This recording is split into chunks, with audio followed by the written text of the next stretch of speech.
kooxda Xisbullah ayaa la soo baxday gantaalo cusub iyadoo Israa'iil ay walaac ka muujisay hubka casriga ah ee ay Xisbullah adeegsanayso.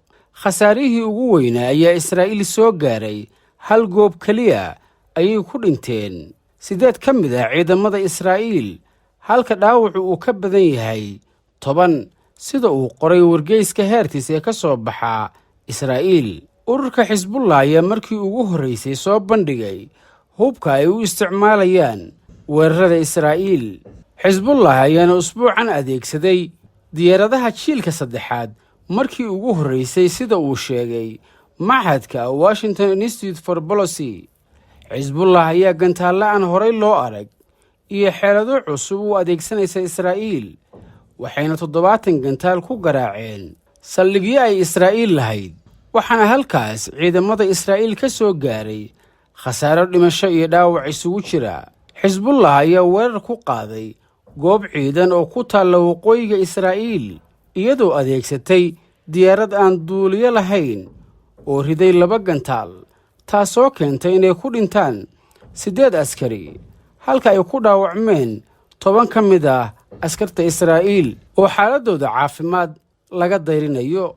weerarkan ayaa ahaa kii ugu horreeyey oo noociisa ah oo ay Xisbullah riddo gantaalo noocan ah oo ay ku beegsato saldhigyada Israa'iil oo ay khasaaro u geysato. weerarkii u dambeeyey oo ay fuliyeen diyaaradaha aan duuliyaha lahayn ee droniska ayaa yimid maalmo kadib markii Xisbullah ay 3 gantaal la beegsatay saldhig ciidamada Israa'iil ay u isticmaali jireen difaaca hawada sare. kooxda Xisbullah ayaa xalay weerarkeedii ugu xumaa ka fulisay gudaha Israa'iil iyadoo u adeegsatay diyaaradaha aan duuliyaha lahayn, waxayna ku duqeeyeen saldhig u dhow magaalada Tiberias. Faysal Cabdisataar oo ka faallooda arrimaha difaaca ayaa sheegay in weeraradii ugu dambeeyey ee Xisbullah uu yahay fariin ay u dirtay Israa'iil oo ay ku leedahay waxani waa qayb ka mid ah waxa aanu haysanno, iyadoo ay cirka isku sii shareerayso xiisadda u dhaxaysa Xisbullah iyo Israa'iil ee ka taagan xuduudka koonfureed ee dalka Lubnaan. khubarada dagaalku waxay rumaysan yihiin in labada dhinac ee iska soo horjeeda ay qarinayaan nooca hubka ay adeegsanayaan, gaar ahaan ururka Xisbullah oo xilliyada qaarkood mar dhif ah soo bandhiga hubkooda cusub oo ay ku bartilmaameedsadaan gudaha Israa'iil. maalmihii la soo dhaafay Xisbullah ayaa ku dhawaaqday hubka ay isticmaalayso markii ugu horeysay tan iyo markii ay bilaabatay xiisadda xuduudda ee u dhaxaysa Lubnaan iyo Israa'iil, waxaana ugu dambeysay Khamiistii markaasoo ururka Xisbullah bayaan uu soo saaray ku shaaciyey adeegsiga gantaalada casriga ah ee lagu bartilmaameedsado diyaaradaha kana hortaga gantaalada kale. arrintan ayaa ku soo beegantay maalin kadib markii ururka Xisbullah uu beegsaday saldhig ciidan oo ku yaala galbeedka magaalada Tiberias. weerarkan oo lagu tilmaamay midkii ugu khasaaraha badnaa ee ka dhaca gudaha dhulka Israa'iil tan iyo markii dagaalku uu bilowday.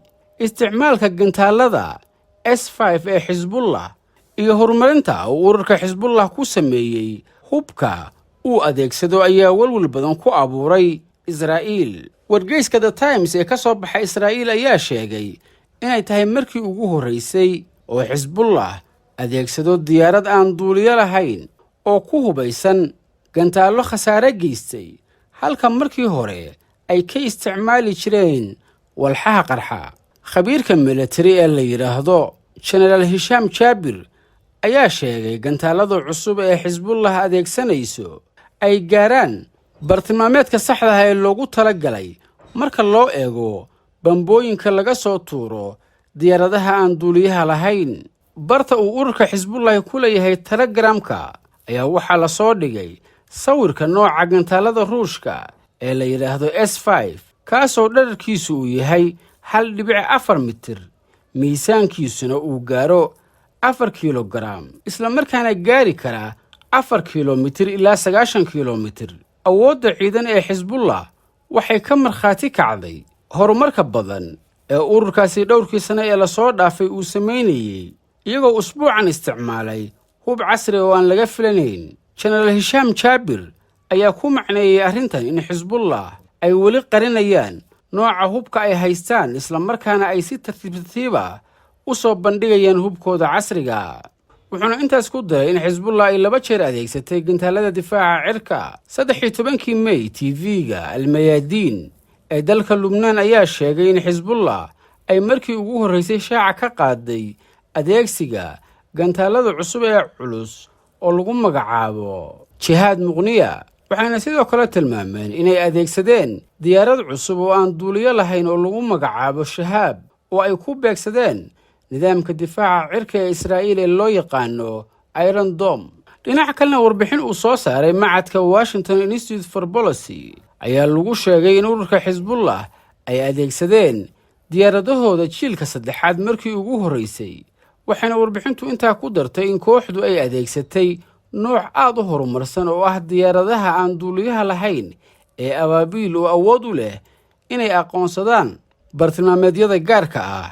sarkaal sare oo ka tirsan xisbullah ayaa u sheegay kanaalka Almayaadiin in kooxdu ay dhowaan kordhisay awoodda ay hubka ku kaydsan karto. nawaaf al-Muusaawi oo ah mas'uul ka tirsan xisbullah ayaa sheegay in kooxdu ay hadda awood u leedahay inay hesho hub tiro badan bil gudaheed, halka markii hore ay heli jireen 6 biloodba mar.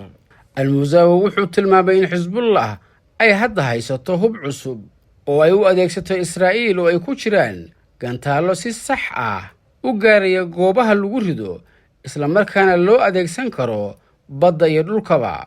wargeyska Jerusalem Post ee ka soo baxay Israa'iil oo soo xiganaya saraakiil sare ayaa qoray in ururka xisbullah ay sidoo kale gantaalada SA-8 ay geeyeen koonfurta dalka Lubnaan, taasoo la sheegay in laga yaabo inay khatar ku tahay diyaaradaha Israa'iil ee u dhowaada hawada Lubnaan.